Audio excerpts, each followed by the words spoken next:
Yeah, you can take the liner out, put another line.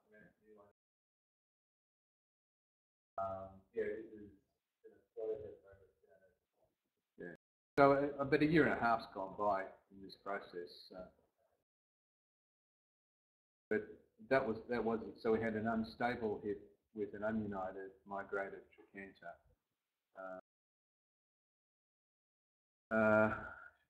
I did it, and I thought I had the X-ray. I don't think I got the X-rays. So, and I'm not sure that it was the right thing. She's quite young, so I didn't use a constrained liner. What I put in was a bipolar head articulating with a large diameter polyethylene shell. Gave her an excellent range of movement, and attached the trochanter, created a bed of tantalum on the outer surface, and with an effort to try and get the trochanter to unite. Didn't, but she hasn't.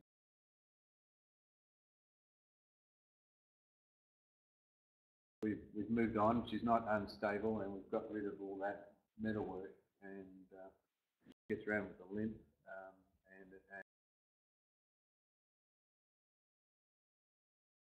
not using the AFO.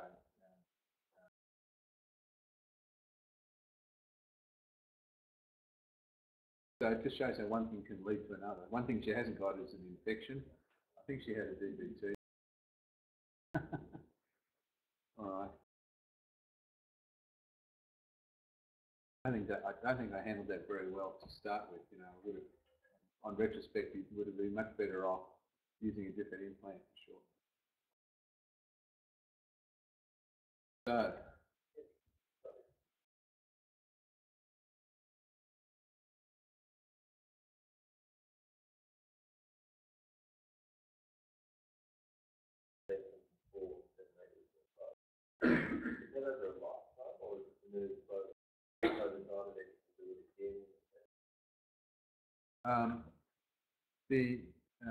She had been lengthened a little bit, but she'd also been shortened. So she'd been overall lengthened a little bit, but shortened. And often it's, you know, you shorten by 4 centimetres, but lengthened by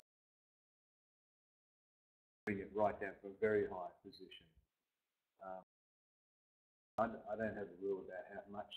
Well, the rule of thumb I've used is 10% of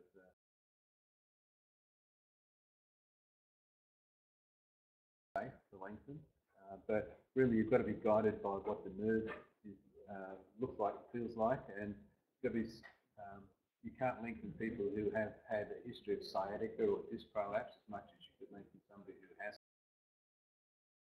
previous surgery around the sciatic nerve. You probably shouldn't be lengthening them at all, because the nerve might be more irritable. You didn't want to avoid a double crush. So in retrospect, I shouldn't have lengthened her anywhere as much as I should have, as I did at that revision procedure.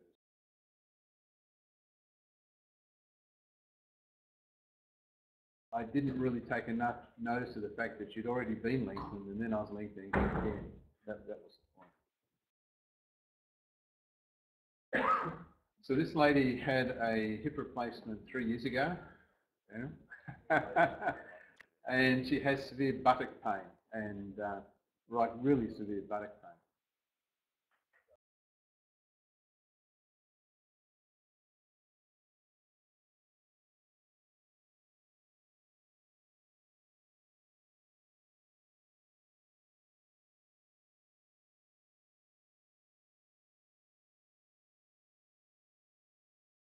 Yeah, she's really anxious about that, actually.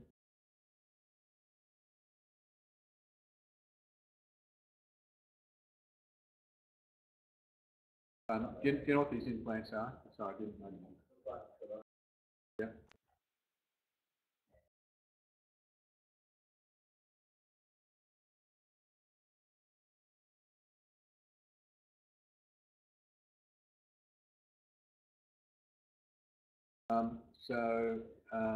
She's heard about this recall thing with ASRs. She's got pain in the buttock, which is activity and weight bearing related. In the buttock actually as well. Sort of work out where we're going to.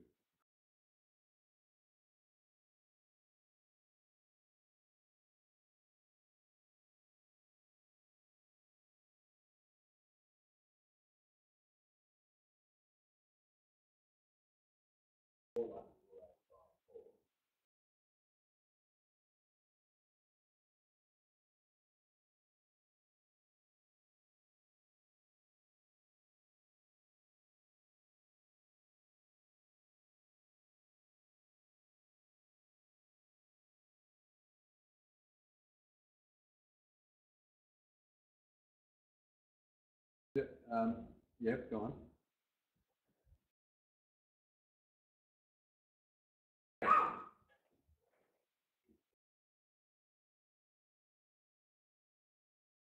There's no radiolucent lines on the femoral component. In fact, you can talk yourself into spot welds up here. I don't have any early X-rays to tell if there's been any change in position on the femur. Any comments on the cup itself? Why is she lengthened, do you think?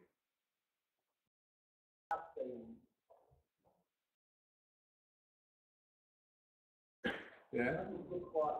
No, well, the cup's not right, is it? What's wrong with it?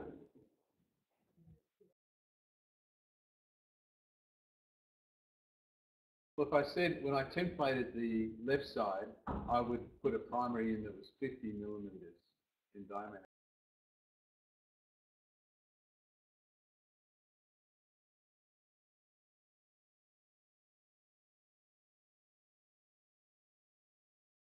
Why has he done that? Right. Right. But at the same time, look at the bottom of the cup, where the bottom of the edge of the cup is compared to the teardrop. I think that some of the lengthening's there and some of it's on the fin. If you keep enlarging beyond the natural diameter of the acetabulum, what happens? Yeah, and also posterior superior as well. Yes, I suspect that's what's happened as well. If we look at it, there won't be much bone.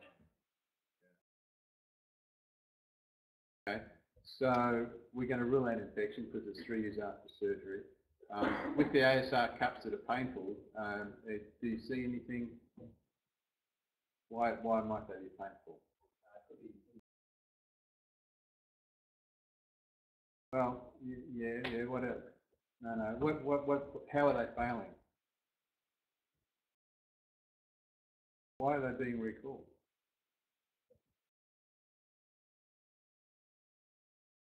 Right. Well, failure of osseointegration. The couple that I've revised have had radiolucent lines. Changes at the interface, and on CT scan there is crisis there. The other reason they've been painful is so we need to rule out infection, CT scan, anything else?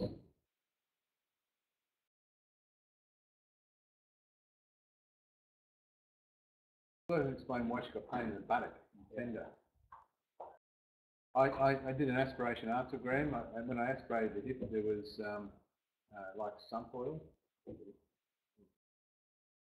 Blew it out.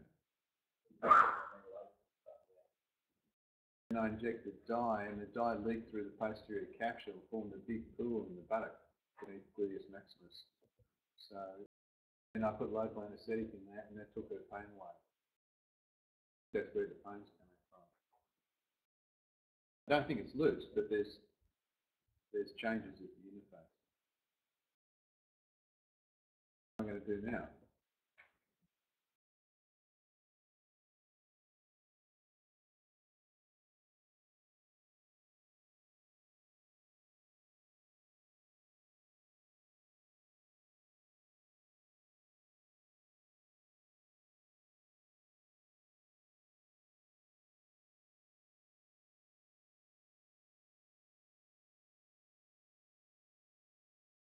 Yeah, that's what worries me.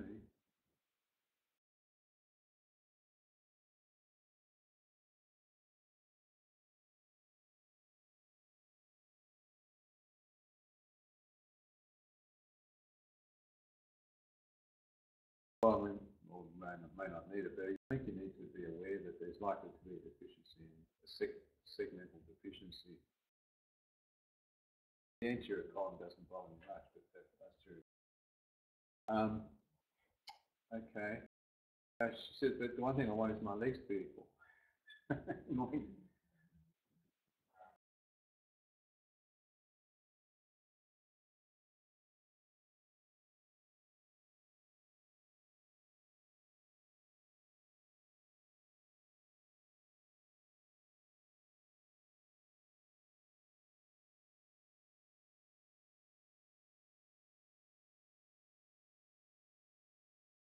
Yeah, so what can you achieve? Same discussion really, isn't it?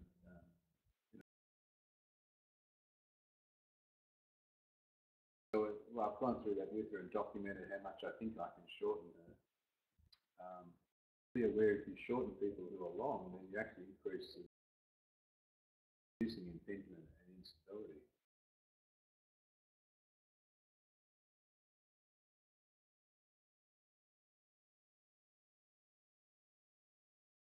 This at surgery you find with this. So say she was 2.5 centimetres long, and you just step by revising the femoral component.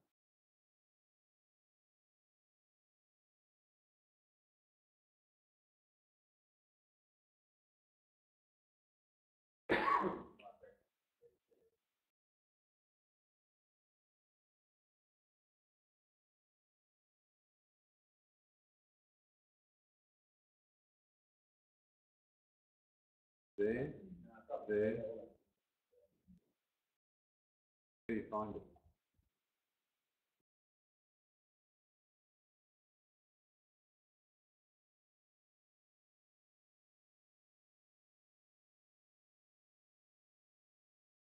You can just measure from the tip of the trochanter down to there.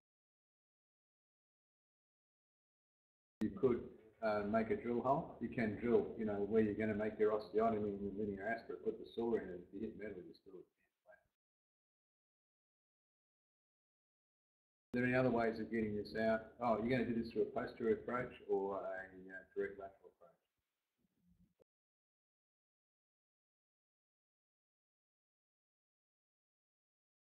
Posterior.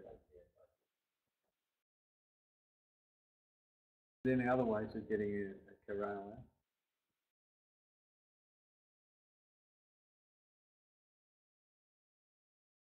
out? No, they don't. They've got something that grabs hold. Has anyone tried getting one of these in?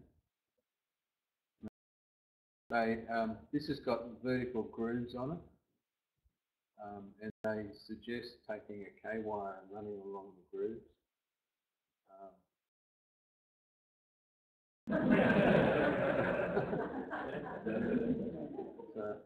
And they've got an instrument. You can put a slap hammer on it. A bit of luck, it'll just pop out.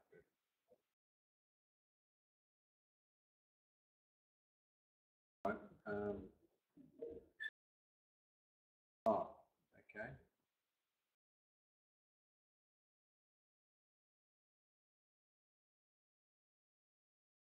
Lady's 65 and she's had an index procedure in 1995. So the thesis of this study is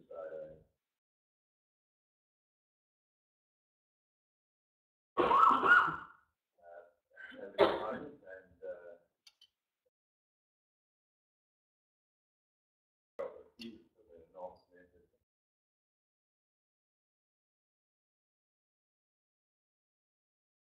the features are a ESAT